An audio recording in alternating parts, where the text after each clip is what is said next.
For all the latest updates, subscribe to News 9.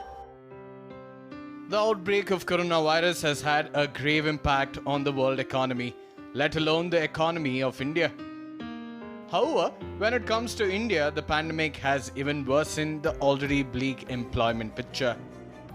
Now, a new report titled Tackling the COVID-19 Youth Employment Crisis in Asia and Pacific has framed an even worse scenario for India. According to the report, if India takes 6 months ending September to contain the COVID-19 pandemic, around 61 lakh youths in the 15 to 24 age groups are likely to lose their jobs in 2020. The report, which has framed a grave picture, has been jointly published by Asian Development Bank and International Labour Organization.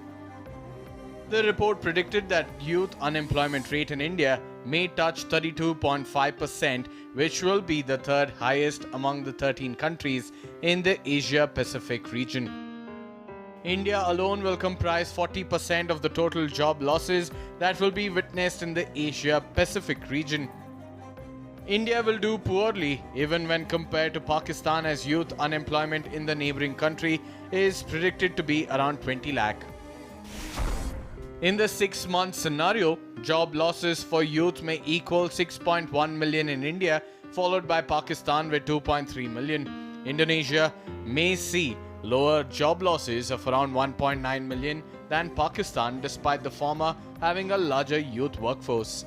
This is likely the result of higher concentration of youth in badly hit sectors and lower labor productivity in Pakistan.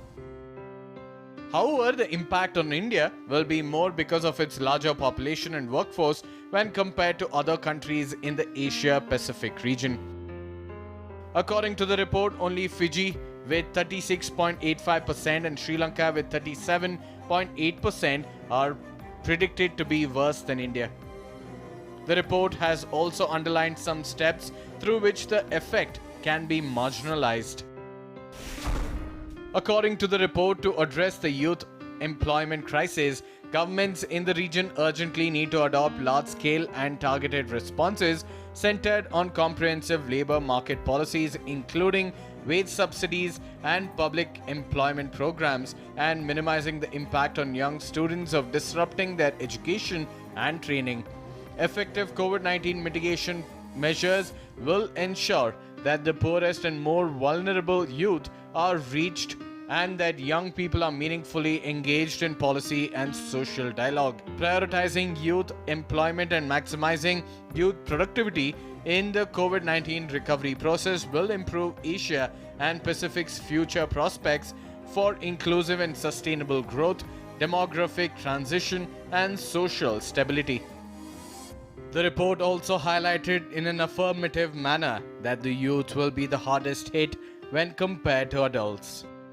The youth are also going to bear higher long-term economic and social costs due to economic crisis wreaked by the pandemic. When it comes to India, the lockdown, which was imposed to curb the spread of COVID-19, has already proved disastrous for the economy. Going by this report, India indeed has its work cut out when it comes to ensuring employment to the youths.